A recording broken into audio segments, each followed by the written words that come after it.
Soreng, let me introduce to you a young celebrity here in Scotland. She is representing India. She's been handpicked by the UN General Secretary to be a part of the Youth Summit or the Youth Leadership at the Advisory Board. Archana is an activist from India, from Odisha, from a tribal belt. Archana is actually sharing at the COP26 summit in Glasgow indigenous ways, traditional ways of protecting the environment and how we all together can do this and save our planet. So Archana, firstly, where in Odisha are you from? I'm from Sundargarh district of Odisha. Okay. And how are you feeling here in Scotland, apart from feeling cold?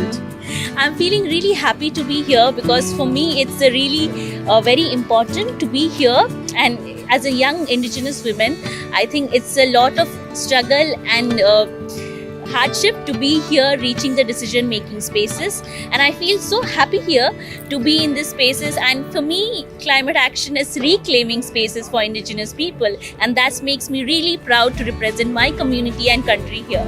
Tell me what your community does on a daily basis, which is part of your daily lifestyle and making a huge impact, which for us people living far away would be like, wow, they do this daily and we are just making a big fuss about just moving from plastic to paper.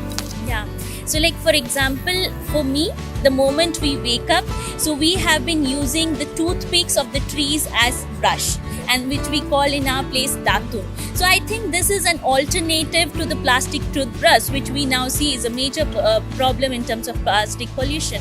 Also, when we had brush, now we need to eat. Yeah. So if we see the food also, we get it from the forest, the sustainable food, which is non-polluted food, or the food which is grown up from our crops in our lands, which are done through our own manure fertilizers, which is again how we talk about food safety. So it's again an eco-friendly way of living, of sustainable agriculture and farming. And then when we have also food, I would like to say that my grandfather and my ancestors use pumpkin and bottle guard as water bottles. Now it's like, how do we use that? So it's like the pumpkin and the bottle guard have the cylindrical shape, and the inside pulp can be eaten as vegetable, but the outside skull can also be dried and carried during agriculture practices as water bottles. So it is also an alternative to plastic pollution. And another thing, when I said about food, it's also how do we eat food?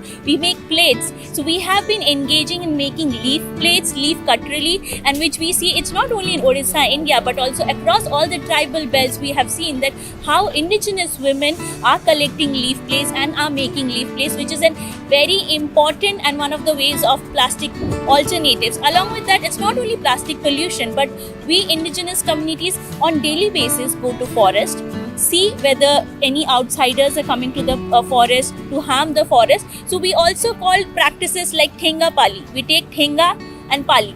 Thenga means stick, Pali means turn.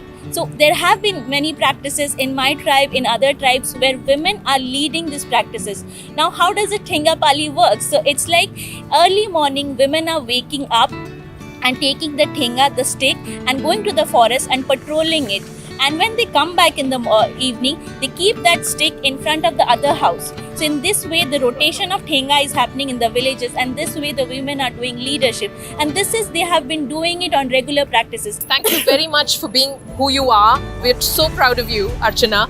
And this perhaps is also a reminder call for corporates, because CSR activities are by law becoming more and more important, and perhaps corporates can throw their weight behind supporting communities, tribal communities which know how to do this, which do this on an everyday basis, and just basically need some sort of a spine behind them to be able to take it forward as a working solution that the UN here is trying to make forward. Radhika Iyer reporting from the COP26 summit from Scotland with this amazing individual called Archana Soreng for NDTV. Thank you. Thank you.